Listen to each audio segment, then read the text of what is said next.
രാഹുൽ, തൂഫാൻ വലിയ രീതിയിൽ തരംഗമായി തന്നെ മുന്നോട്ട് പോവുകയാണ്.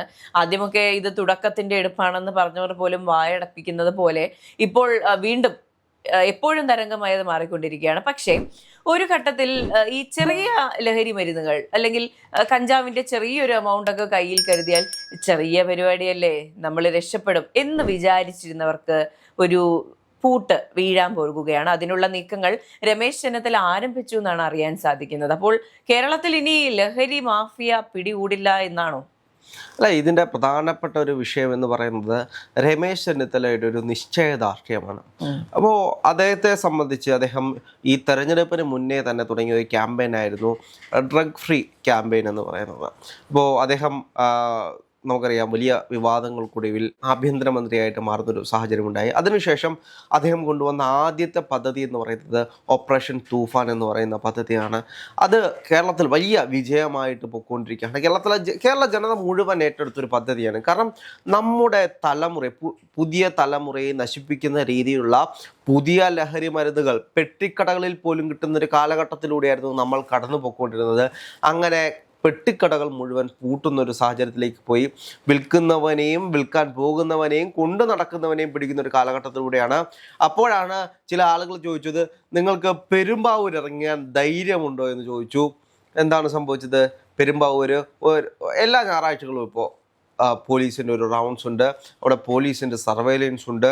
അതേപോലെ തന്നെ രമേശ് ചെന്നിത്തല പെരുമ്പാവൂർ വന്ന് ഇറങ്ങി നിൽക്കുന്നൊരു സാഹചര്യം നമ്മൾ കണ്ടതാണ്. അപ്പം എവിടെയൊക്കെ ലഹരി ഉണ്ടോ അവരെ എല്ലാം പിടിക്കാനുള്ള പുതിയ പദ്ധതിയുമായിട്ടാണ് രമേശ് ചെന്നിത്തല ഇറങ്ങിയിട്ടുള്ളത്. അദ്ദേഹത്തെ സംബന്ധിച്ച് അദ്ദേഹം മാധ്യമങ്ങളോട് എപ്പോഴും പറയുന്നുണ്ട്, ഈ ലഹരി സംഘങ്ങളെ നമുക്ക് പെട്ടെന്നൊന്നും ഇല്ലാതാക്കാൻ കഴിയില്ല. അല്ലെങ്കിൽ എല്ലാവരും പറയും, നിങ്ങൾ എന്താണ് വലിയ ആളുകളെ പിടിക്കാത്തത്? ഇപ്പോൾ ചില മാധ്യമങ്ങളിലൂടെ വന്നിട്ട് ഒരുപാട് ആളുകൾ പറയുന്നുണ്ട്, ഇപ്പോൾ 2 അക്ഷരമുള്ള ആളാണ് ഇവിടെ ഏറ്റവും വലിയ ലഹരി മരുന്ന് വിൽപ്പന നടത്തുന്നത്. അങ്ങനെയൊക്കെ പറഞ്ഞ വിവാദങ്ങൾ സോഷ്യൽ മീഡിയയിൽ അങ്ങോട്ടും ഇങ്ങോട്ടും നടക്കുന്ന ഒരു കാലഘട്ടമാണ് ഈ ലഹരി മാഫിയയെ സംബന്ധിച്ച്.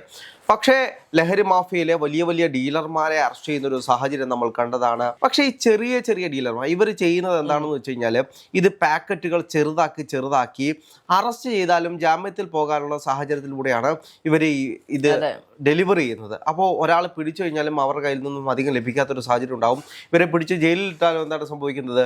ജാമ്യത്തിന് കിട്ടും. അപ്പോൾ അതുകൊണ്ട് രമേശ് ചെന്നിത്തല ഒരു കാര്യം ചെയ്തു. ഇതെന്താണെങ്കിലും കേന്ദ്ര നിയമവുമായി ബന്ധപ്പെടുത്തിയിട്ടാണ് ഈ കേസുകൾ മുഴുവൻ നിലനിൽക്കുന്നത്. അപ്പോൾ എന്ത് ചെയ്തു? നേരെ കേന്ദ്രത്തിലേക്ക് പോകാം. അമിത്ഷയെ കണ്ടിട്ട്, അമിത്ഷയാണ് ആഭ്യന്തരമന്ത്രി, ഇന്ത്യയുടെ ആഭ്യന്തരമന്ത്രി എന്ന് പറയുന്നത്. അപ്പം ആഭ്യന്തരമന്ത്രിയെ കണ്ടിട്ട് കേരളത്തിന്റെ ആഭ്യന്തരമന്ത്രി പറയാൻ പോകുന്നത്, ഈ നിയമം മാറ്റണം, ഈ നിയമത്തിൽ ഭേദഗതി വരുത്തണം. കാരണം കേരളത്തെ സംബന്ധിച്ച് നമുക്കറിയാം, ഇത്തരത്തിലുള്ള ലഹരി മാഫിയ പല സംഘങ്ങളെയും പിടിക്കുമ്പോൾ ഇവര് വളരെ ബുദ്ധിയുള്ള ആളുകളാണ്. ഇവരുടെയൊക്കെ പ്രശ്നം എന്ന് പറഞ്ഞാൽ, ഇപ്പോൾ കഞ്ചാവ് പിടികൂടി അല്ലെങ്കിൽ മറ്റ് ലഹരി വസ്തുക്കൾ പിടികൂടി എന്ന് പറയുമ്പോൾ ഫോട്ടോ വരും, റീലുകൾ ഇറങ്ങുമായിരിക്കും. പക്ഷെ അതിൽ നിന്നൊന്നും അവർ പിന്മാറാൻ തയ്യാറല്ല. കാരണം ചെറിയൊരു എമൗണ്ട് ആയിരിക്കും കയ്യിലുണ്ടാവുക. അപ്പോൾ വളരെ സിമ്പിളായിട്ട് ജാമ്യം ലഭിക്കും. അവർ വീണ്ടും ഇതിലേക്ക് തന്നെ തിരിച്ചിറങ്ങുകയും ചെയ്യും. നമ്മുടെ ഇപ്പോഴത്തെ നിയമ സംവിധാനത്തിന്റെ ഒരു പ്രശ്നം എന്ന് പറയുന്നത്, എമൗണ്ട് അനുസരിച്ചാണ് ശിക്ഷ. എത്ര നാൾ അകത്ത് കിടക്കണം അല്ലെങ്കിൽ എത്ര പിഴ അടയ്ക്കണം എന്നുള്ള കാര്യങ്ങളൊക്കെ നിശ്ചയിക്കുന്നത് എമൗണ്ട് ആണ്. അതാണ് ഈ നമ്മൾ വാർത്തകളുടെ ഗ്രാവിറ്റി നോക്കുമ്പോൾ മനസ്സിലാകും. 200 കിലോ കഞ്ചാവ് പിടിച്ചു എന്ന് പറയുന്നത് വലിയ ഒഫൻസ് ആയിട്ടും 5 ഗ്രാം കഞ്ചാവ് പിടിച്ചു എന്ന് പറയുന്നത് ചെറിയ ഒഫൻസ് ആയിട്ടും, അതും നിയമപരമായി കയ്യിൽ കൊണ്ടു നടക്കാൻ കഴിയുന്ന ലഹരി വസ്തുക്കൾക്കും ഒരു എമൗണ്ട് ഉണ്ട്. എന്നാൽ ഈ പറഞ്ഞ അറസ്റ്റ് ചെയ്യാനുള്ള വകുപ്പില്ലാത്ത. അപ്പൊ ഇതിനെല്ലാം ഒരു മാറ്റം ഉണ്ടാകണമെന്നാണ് രമേശ് ചെന്നിത്തല പറയുന്നത്. ഇതിനു മുൻപ് അദ്ദേഹം വളരെ വൈകാരികമായി സംസാരിക്കുന്ന നമ്മൾ കണ്ടിട്ടുണ്ട്. അതായത് നമ്മുടെ പെൺകുട്ടികളും ആൺകുട്ടികളും, നമ്മുടെ കുഞ്ഞുങ്ങൾ, ഞാനും ഒരു അച്ഛനല്ലേ, നമ്മുടെ കുഞ്ഞുങ്ങൾ എന്തോരം ലഹരി വസ്തുക്കൾ ഉപയോഗിക്കുന്നുണ്ടെന്ന് കാണുന്നത് വളരെ ഞെട്ടലുളവാക്കുന്നു, വിഷമം ഉണ്ടാകുന്നു എന്ന് അദ്ദേഹം പറയുന്നുണ്ട്. അതുകൊണ്ട് തന്നെയാണ് ചെറിയൊരു എമൗണ്ട് ആണെങ്കിലും കൃത്യമായ ശിക്ഷ കൊടുക്കണം. അപ്പോൾ അതോടൊപ്പം തന്നെ കഴിഞ്ഞ ദിവസങ്ങളിൽ ഈ പറഞ്ഞ റീഹാബിലിറ്റേഷൻ, ഡി അഡിക്ഷൻ പ്രോഗ്രാമുകൾ ആരംഭിച്ചിട്ടുണ്ട്. കേരളത്തിലെ പല ഹോസ്പിറ്റലുകളിലും ആരംഭിക്കുന്നതിന്റെ ഭാഗമായി ഒരു ഹോസ്പിറ്റലിൽ ഇതിന്റെ ആദ്യ പടി ആരംഭിച്ചിട്ടുണ്ട്. ഇവർക്കെല്ലാം കൃത്യമായി ചികിത്സ കൊടുത്ത് ഈ ലഹരിയിൽ നിന്ന് ഇവരെ പുറത്തേക്ക് കൊണ്ടുവരും എന്നുള്ള കാര്യം അറിയിച്ചിട്ടുണ്ട്. ഇതിന്റെ ഒരു പ്രശ്നം എന്ന് പറയുന്നത്, ഇത് നോർമലൈസ് ആയി മാറി. അതെ. ഇത്തരത്തിലുള്ള ഡ്രഗ്സ് ഉപയോഗം നോർമലൈസ് ആയി. ഇപ്പോൾ പല ജില്ലകളും ചെന്ന് കഴിഞ്ഞാൽ ഇത് സാധാരണപ്പെട്ട ആളുകൾ അങ്ങോട്ടും ഇങ്ങോട്ടും ചോദിക്കുന്നത്. ഇപ്പോൾ നമ്മൾ ഒരു 5-6 വർഷം മുൻപാണെങ്കിൽ കൊച്ചിയാണ് ലഹരി വസ്തുക്കളുടെ ഹബ്ബ് എന്ന് പറയുന്ന ഒരു കാലം ഉണ്ടായിരുന്നു. കൊച്ചിയാണോ ലഹരി ഉണ്ട്, അങ്ങനെ ഒരു തോട്ട് ഉണ്ടായിരുന്നു. പക്ഷെ ഇപ്പോൾ 14 ജില്ലകളിലും ഈ സാധനം നോർമലൈസ്ഡ് ആയി. ഇപ്പോൾ അത് നല്ലൊരു കാര്യമായിട്ടല്ല പറയുന്നത്. എല്ലാ ജില്ലകളിലും ഇത് സുലഭമായി ലഭിക്കുന്ന ഒരു സാഹചര്യം ഉണ്ടായി. എല്ലാവർക്കും ലഭിക്കും, എവിടെ വേണമെങ്കിലും പോയി ചോദിക്കാം, ആരോട് ചോദിച്ചാലും സാധനം കിട്ടും. അല്ലെങ്കിൽ എവിടെ വേണമെങ്കിലും, ഇപ്പൊ നമ്മളൊക്കെ പഠിക്കുന്ന കാലത്തോ അല്ലെങ്കിൽ കോളേജ് കാലഘട്ടങ്ങളിലോ MDMA എന്നുള്ള വാക്ക് നമ്മൾ എപ്പോഴാണ് കേൾക്കുക? വളരെ റെയർ ആയിട്ട് കേൾക്കുന്ന ഒരു വാക്കാണ് MDMA എന്ന് പറയുന്നത്. ഇന്ന് നമ്മളൊരു അരമണിക്കൂർ അല്ലെങ്കിൽ 1 മണിക്കൂർ TV വാർത്ത കണ്ടിരിക്കുകയാണെങ്കിൽ ഇത്ര ഗ്രാം MDMA യുവാവ് പിടിയിൽ, ഒരു നോർമൽ വാർത്തയാണ്. അല്ലെ, ഇത് ക്യാരി ചെയ്ത് കൊണ്ടുപോകുന്ന ഒരുപാട് ആളുകളുണ്ട്. ഇപ്പോൾ ഈ കൊച്ചിയെ പറ്റി പറയുമ്പോൾ ഇവിടുത്തെ ഏറ്റവും വലിയ വിഷയം എന്ന് പറയുന്നത് ഇവിടെ പഠിക്കാൻ വരുന്ന ഒരുപാട് ആളുകളുണ്ട്. ഈ വിദ്യാർത്ഥികൾക്ക് അന്നത്തിനുള്ള ചെലവിനുള്ള പണം വേണം. അപ്പോൾ എന്ത് ചെയ്യും? ഇത്തരത്തിലുള്ള കൂട്ടുകെട്ടിലേക്ക് അകപ്പെടും. ഇവരെ സംബന്ധിച്ച് ഒരു പാക്കറ്റ് ചിലപ്പോൾ ഒരാൾക്ക് കൊണ്ടു കൊടുത്താൽ മതി, ചിലപ്പോൾ 200-300 രൂപ കിട്ടും. ഒരു 10 പേർക്ക് കൊടുത്തു കഴിഞ്ഞാൽ നല്ലൊരു തുക കിട്ടും. ഇത് തന്നെയാണ് പറഞ്ഞത്, മറ്റേ ഡീലർമാർ ചെറിയ എമൗണ്ടുകളിലാക്കി. അപ്പോൾ ഇവർക്ക് കുറെ വലിയൊരു ശൃംഖല വേണം. ഈ ശൃംഖല എന്ന് പറയുന്നത് ഈ പറഞ്ഞ മൂവിങ് പോപ്പുലേഷൻ ആണ്. ഈ പഠിക്കാനായി വന്ന് നിൽക്കുന്ന അല്ലെങ്കിൽ ചെറിയ ജോലികളുമായി ചെറിയ സാലറിയുമായിട്ട് വന്ന് നിൽക്കുന്ന കുട്ടികൾ, യുവാക്കൾ, ഇവർ വഴിയൊക്കെ ഈ പറഞ്ഞ ഡീലർഷിപ്പ് നടത്തുന്നു.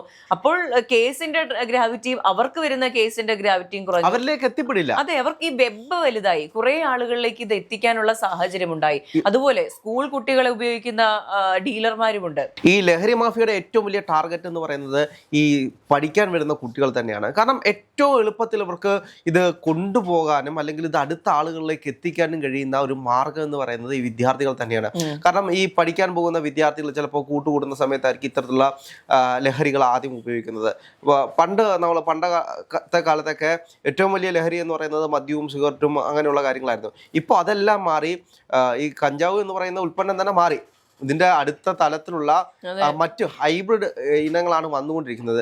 ഇതിന്റെ ഈ കേന്ദ്ര ഇതുമായി ബന്ധപ്പെട്ടിട്ടുള്ള ഏറ്റവും വലിയ വിഷയം എന്ന് പറയുന്നത് ഇത് പ്രകൃതിയിൽ ഉണ്ടാകുന്ന ഒരു ചെടിയാണ്, അല്ലാതെ ഒരാൾ ഉണ്ടാക്കുന്നൊരു വിഷാംശം ഉണ്ടാകുന്നൊരു വസ്തുവല്ല. അതുകൊണ്ട് ഇത് നിർത്താൻ വലിയ പ്രയാസമാണ്. ഇപ്പോൾ നമുക്ക് കേരളം വിട്ട് മറ്റുള്ള സംസ്ഥാനങ്ങളിലേക്ക് പോയി കഴിഞ്ഞാൽ സുലഭമായിട്ട് കിട്ടുന്നൊരു സാധനമാണ് ഈ കഞ്ചാവ് എന്ന് പറയുന്ന സാധനം. അപ്പോൾ അവിടെയൊക്കെ പടർന്ന് പന്തലിച്ചിരിക്കുന്ന ഓരോ വീഡിയോസും ഓരോ വ്ളോഗർമാർ നമ്മളിവിടെ കാണിക്കുന്ന ഒരു സാഹചര്യമുണ്ട്. അപ്പം ഇതെല്ലാം അവിടെ നോർമൽ ആയതുകൊണ്ട് ഇത് കേന്ദ്ര നിയമവുമായി ബന്ധപ്പെട്ടിട്ടുള്ള വിഷയങ്ങളാണ്. അപ്പോൾ കേന്ദ്രത്തിലും കേരളത്തിലും 2 നയങ്ങൾ വരുമ്പോൾ അതിൻ്റെ നിയമവശങ്ങൾ, ഒരുപാട് വിഷയങ്ങൾ അതുമായി ബന്ധപ്പെട്ടിട്ടുണ്ട്. അപ്പോൾ എന്താണ് കേരളത്തിന് വേണ്ടിയിട്ട് കേന്ദ്രത്തിന് ചെയ്യാൻ കഴിയുന്നത്? അല്ലെങ്കിൽ ഇത് ഒരു കേരളത്തിന് വേണ്ടി മാത്രമല്ല, ഇന്ത്യയിലുള്ള എല്ലാ സംസ്ഥാനങ്ങളിലും ഇത് പ്രാവർത്തികമാക്കണം എന്നുള്ളതാണ്. ഇപ്പൊ നമ്മൾ വിചാരിക്കും കഞ്ചാവ് മാത്രമല്ലേ ഉള്ളൂ എന്ന് വിചാരിക്കും, അല്ലെങ്കിൽ കഞ്ചാവ് മറ്റ് സംസ്ഥാനങ്ങളിൽ നിന്ന് വരുമായിരിക്കും എന്ന് വിചാരിക്കും. പക്ഷേ ഈ പറഞ്ഞ സിന്തറ്റിക് ഡ്രഗുകളുടെ ലാബുകൾ പോലും കേരളത്തിൽ പ്രവർത്തിക്കുന്നുണ്ട് എന്ന് ആഭ്യന്തരമന്ത്രി പറയുന്ന ഒരു സാഹചര്യം ഉണ്ടായി. ഇപ്പോൾ MDMA പോലും ഇവിടെ ഉണ്ടാക്കുന്ന സാഹചര്യമാണ് ഇപ്പോൾ ഉള്ളത്. മറ്റ് സിന്തറ്റിക് ഡ്രഗുകളുണ്ട്. അതുപോലെ സിറിഞ്ച് ഉപയോഗിക്കുന്നവരുടെ എണ്ണം വളരെ കൂടുതലാണ്. ഇനി മറ്റൊരു ചോദ്യം എന്ന് പറയുന്നത്, രമേശ് ചെന്നിത്തല എന്തുകൊണ്ട് വലിയ ഡീലർമാരെ പിടിക്കുന്നില്ല എന്നുള്ളൊരു ചോദ്യമാണ്. അപ്പോൾ എനിക്ക് തോന്നുന്നു രമേശ് ചെന്നിത്തലയുടെ ടാർഗറ്റ് എന്ന് പറയുന്നത് കുട്ടികളാണ്. ഈ കുട്ടികളിലേക്കും യുവാക്കളിലേക്കും ഇത് എത്താതിരിക്കുക, ഈ പറഞ്ഞ വെബിനെ കട്ട് ഷോട്ട് ചെയ്യുക. നമ്മൾ പറഞ്ഞല്ലോ, ഈ ഡീലർമാര് ചെറിയ ചെറിയ പാക്കറ്റുകളിലാക്കി ചെറിയ ക്വാണ്ടിറ്റിയിൽ ഈ വലിയൊരു വെബിലേക്ക് കൊടുക്കുന്നതിന്റെ, ഈ വെബുകൾ കട്ട് ചെയ്യുന്നതോടുകൂടി ഇതിന്റെ ഈ പറഞ്ഞ പ്രൊപ്പഗേഷൻ കുറയുകയാണ്. ഈ പറഞ്ഞ ഈ എല്ലാവരിലേക്കും എത്തുന്ന ഒരു സാഹചര്യം കുറയുകയാണ്. അത് ആ ഒരു തുടക്കത്തിൽ നിന്ന് പിന്നെ ഈ പറഞ്ഞ ഡി അഡിക്ഷൻ സെന്ററുകളുടെ വ്യാപനം, അതൊക്കെയാണ് ഈ കൂടുതലായി ശ്രദ്ധ കേന്ദ്രീകരിക്കുന്നത്. അതോടൊപ്പം തന്നെ നമ്മൾ കാണുന്നുണ്ട് 200 കിലോ കഞ്ചാവ് പിടിച്ചു, 300 കിലോ കഞ്ചാവ് പിടിച്ചു.